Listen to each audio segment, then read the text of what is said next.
Welcome to Section 420, Talkin Yankees, the podcast. Well, Happy New Year. Now entered the 2026 calendar year as the Yankees inch closer there from pitchers and catchers reporting, about a month and a half away. And a little news over baseball over the New Year's holiday period there. Something involving the Yankees finally, again, moving at a snail's pace as the Yankees inch closer to at least trying to lock up Cody Bellinger. I suppose right now we're looking at a situation where at least the Yankees officially have made him an offer.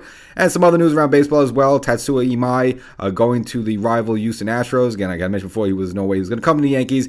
But also the Yankees, maybe surprising somebody by supposedly checking in on free agent Bo Bichette there. So I guess first episode of the new year here for you podcast subscribers there. So we'll kind of get into all these little topics. But before you do, make sure you subscribe to this podcast wherever you listen to your favorite podcast, Section 420 Talkin Yankees, the podcast. There's also the YouTube version of the show. Dropped the latest episode the other day as well. So go to YouTube, search for Section 420 Talkin Yankees, and subscribe there as well.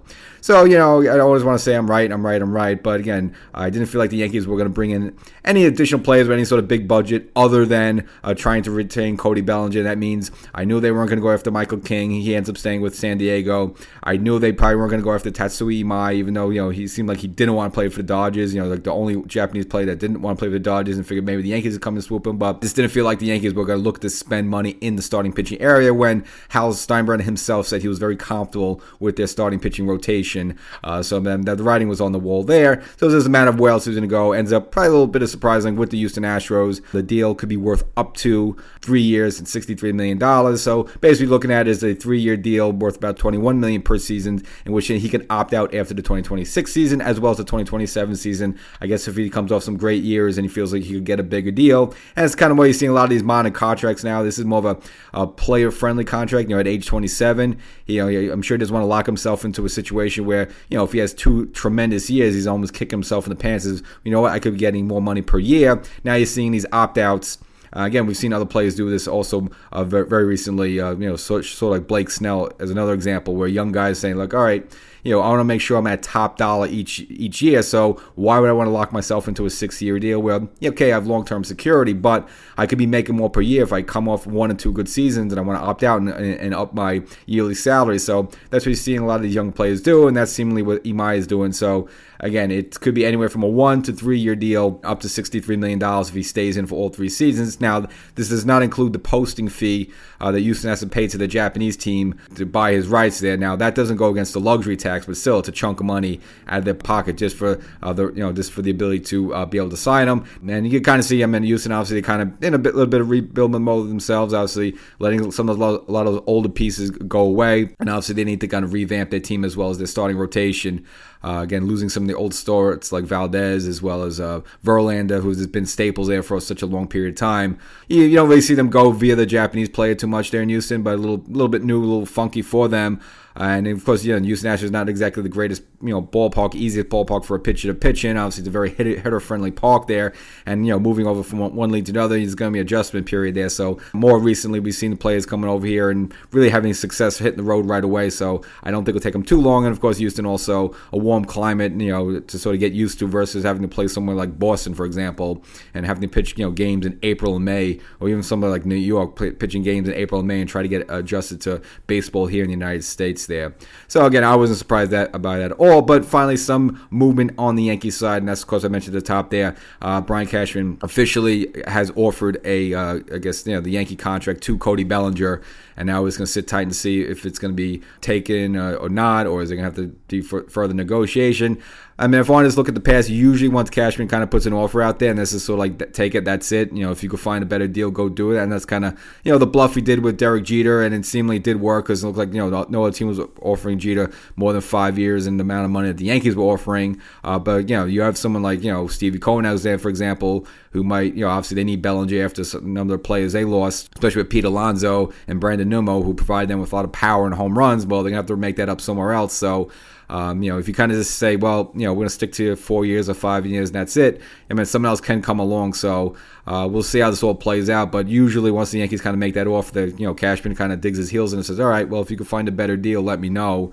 And sometimes it works, sometimes it doesn't work. Seemingly almost blew up in his face with the Judge situation, and that's when Hal Steinbrenner had to jump in the last minute there and give Judge one more year on the contract to at least make it comparable for him to come back and him not to get swooped away by either the Giants or the San Diego Padres. So the offer is out there now. It's up to Bellinger. Seemingly he wanted to be here, liked staying here, liked his first year here. It makes sense for him to be here.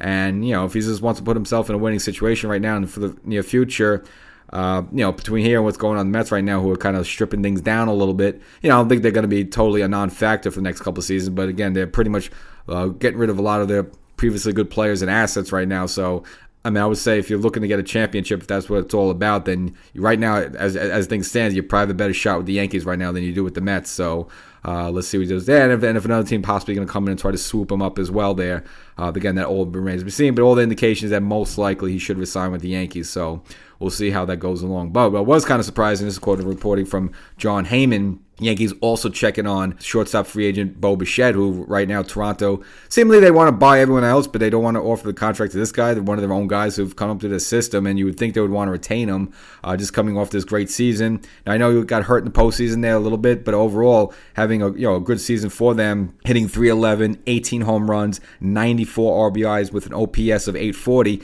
and doing that as a shortstop. Now, yeah, he's not Ozzie Smith defensively, but still, to get a shortstop with that type of production is quite rare. Right now, he's 27 years old, will be 28 in the new season once March hits in spring training, but still relatively a young guy, and seemingly they're not looking to retain his services. It's a little bit of a head scratcher, so it looks like the Yankees are checking in as well. Now, I don't put too much stock in that. I just don't think the Yankees are going to, beyond, if maybe something happens, if they don't end up signing Cody Bellinger and they kind of have this money they were laying around that was going to be tied to him, maybe they could have done what they did last year when they lost out on Juan Soto, where that money ended up going to a combination of Max Fried as well as Paul Goldschmidt, sort of as the consolation prize there. So, could a situation unfold itself where, if Bellinger, ironically, who was also part of that consolation prize, if they don't sign Bellinger, then we have this kind of money we're expecting to use. We don't use it. Can we tab it for Bo Bichette?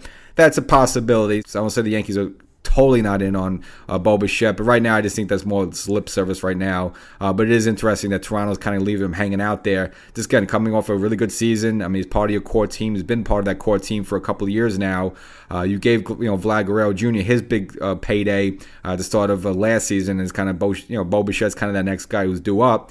And so it's just kind of interesting they're leaving him lingering out there, possibly to go to free agency, when at the same time, Toronto seemingly is also in on every other free agent, as well as been rumored to be in on Cody Bellinger as well. So a little bit inconsistent there. So, do they know something about Bo Bichette we don't all, the rest of us don't know about, and then it's not in really, looking forward to giving him a longer term deal there. So that's something you have to be concerned about with a little bit the Yankees.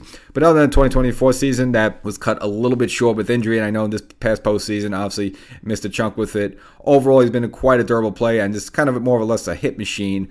Only a two-time All-Star in that, but still, you look at 2021, 191 hits, 2022, 189 hits, 2023, 175 hits. Now, 2024, again, he did lose some time. He only played about half the season with some injuries, but still cranked out 70 hits. And then more recently, this 2025 season, again, pretty close to those numbers with 181 hits. So this guy just hits. He's just a hitter, makes contact, gets a lot of singles and doubles, and yes, some home runs as well. But a contact hit is something that the Yankees could use.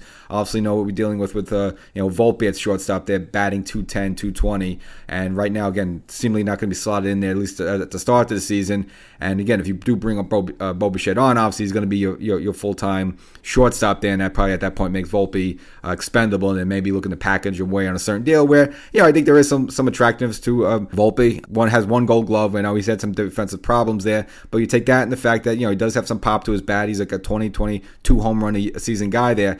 Someone, if you could package him with someone else there, you can probably get something back for him. And again, he's still a young guy, 23, 24 years old. So if that would be the move to make, then the Yankees then could possibly package Volpe out there in some sort of deal to bring back some other assets, whether it's a play you could use now, or at least some guys to stock up on the minors there. Again, I think that if the Yankees do not sign Bellinger and they kind of have this money laying around they weren't using, and maybe possibly they could steal Bichette from the Toronto. This is kind of interesting right now what Toronto's waiting for. Are they also waiting for the Cody Bellinger deal to go down, or are they in on Tucker? Are they in on Bellinger first? They kind of want to see how those two shoes drop first before they decide to offer a contract back to Bo Bichette. But you would just think coming off the World Series there, they wouldn't want to break up that core. It's still over a young core of guys there, and Bo Bichette's kind of in the middle of that. So very kind of hard for me to see him walking away again. If the Yankees can pick him up, I mean, obviously it's definitely an instant upgrade at the shortstop position in many different ways, but I just don't think it's realistic, and I just don't think the Yankees are looking to sign both Bellinger and Bo Bichette. It seems like, whatever reason, Hal wants to stay at a certain spend level there, and I just think they kind of the same way. They always feel a lot of positions they're paying Volpe pretty much nothing, and yeah, he's not as good as Bo Bichette, but still for what you're paying him and what you're getting him, and not having to spend money on a shortstop position, why spend a boatload? He's going to cost a chunk of money to get a shortstop like the way that Bo Bichette hits there. I mean, he's going to command a contract probably somewhere in the $20 million range per season. Why add that to your payroll when you got a guy doing you maybe not as good a job, but at least somewhat of a comparable job, I know, with the low batting average and all, making like absolute $1 million peanuts there. So I don't think you're going to get both. I think the only way you see Bichette here is if somehow they don't sign Bellinger, but we'll just have to see whether he accepts the offer now and how long that's going to linger on. So that's the episode. Little news there, as teams looking to tighten up their rosters. As before you know it, a couple of weeks we'll be into pitchers and catches reporting, and then before you know it, position players. So we'll see how it shapes out. But again, you still have a couple of big names yet to be signed. Now Imai's off the board. So now, probably the three of the names left. And this wasn't really a great free agency class this offseason, but you still have Bellinger, you still have Tucker, and now you have Bo Bichette out there floating around. And let's see what teams pick them up or don't pick them up there. And, of course, I mentioned Imai. This wasn't realistic for the Yankees, and no surprise at all, signing elsewhere. Same thing as Michael King. Again, they're counting on their rotation, which will not be fully healthy when we start the season yet, but they'll have some guys in there like Yarbrough and so forth to hold down the fort. But I think they're just banking on the fact that Cole comes back at some point. Fried, you locked him in there. Obviously, he had a really good season for the Yankees last year, and you looked to build up on that. Then, of course, you got Rendon. Yes, he may not be there at the very start as he's coming off his bone spur procedure from his elbow. And, of course, you have Cam Schlittler locked in as well as Luis Heel. So, again, I just don't see why you're going to spend money on guys when you have like Schlittler and Heel making absolute peanuts there. So I just didn't think there was any chance Imai was coming there. So that's the episode. We'll catch you next time.